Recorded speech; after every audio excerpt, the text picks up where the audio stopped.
what's going on, y'all? This is Twitch bringing you a very special D Studio 360 with award-winning choreographer and dancer Brian Friedman. Now, you've seen Brian's work in countless music videos, So You Think You Can Dance, Dancing with the Stars, and so much more. And Brian was actually just the creative director on the X Factor USA, where you killed it, and I'm gonna say killed it. So can you tell us a little bit about what it was like to work as creative director? It was just a high pressure environment, and I wouldn't have it any other way. Really? You know, that's what I love.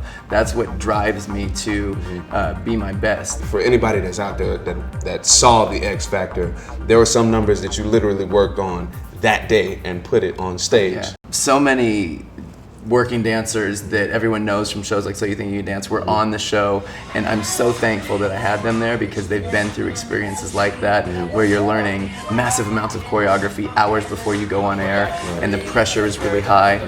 It was a whirlwind. Now, tell me about one of my favorite performances on X Factor, Marcus Canty's Ain't Nobody. That was Miguel Zarate that worked on that number, and it was just like the best 80s funky jazz soul that went into it, but we had a wardrobe crisis, if you will. You know, sometimes I'm right and sometimes I'm really, really wrong. They looked so tragic, and I was to blame. So they had to do some massive changes, day of show, cutting sleeves off, tailoring the vest, making them look cuter.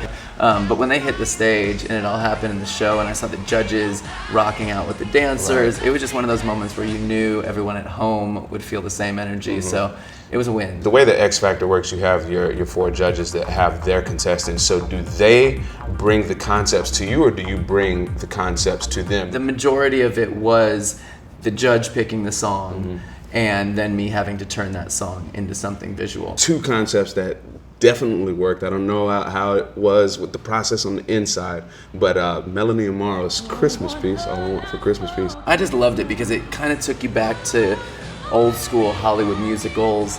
You saw some techniques, some jazz, which you rarely get to see on shows like that, of that nature, singing shows. So I just thought it was a really fun one. And everyone had been waiting for her to dance. She had been standing in one spot the whole season singing ballads. And the girl can move. And that's something that no one at home really knew.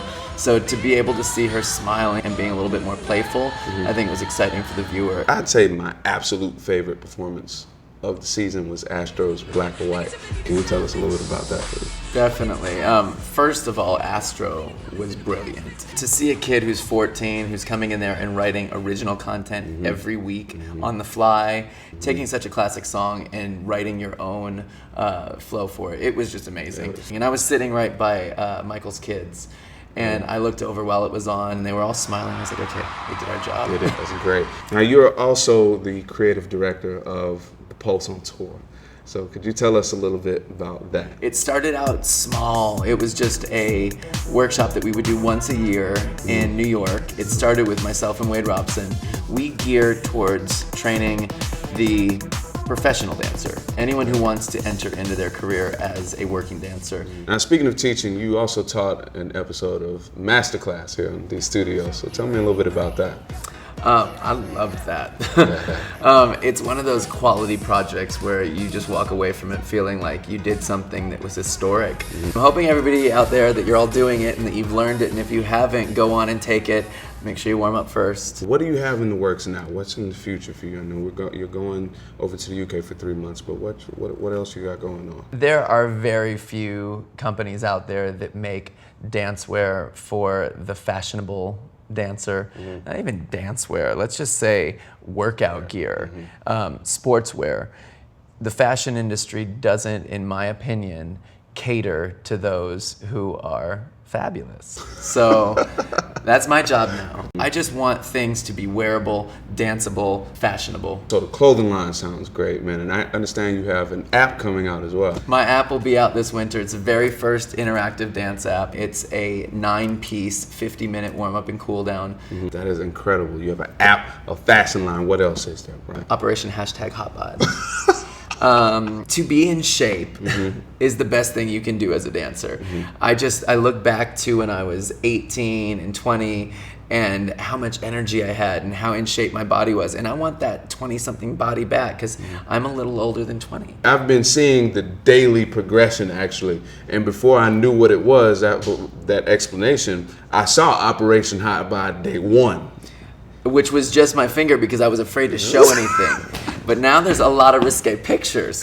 But I think that, I stopped counting the days. Once I made it past that 2-week mark, I'm a month into Operation Hot Bod, and I feel the best I have in a long time. Well, dude, thank you so much for coming by and talking to us again. You're going to have to stop by again and keep us abreast on everything that's going on, because the guy is constantly has stuff going on. Entrepreneur, creative director, creative genius. Brian Friedman, thank you so much for coming by. Absolutely. And thank y'all for watching. Stay tuned for another D Studio 360. Peace.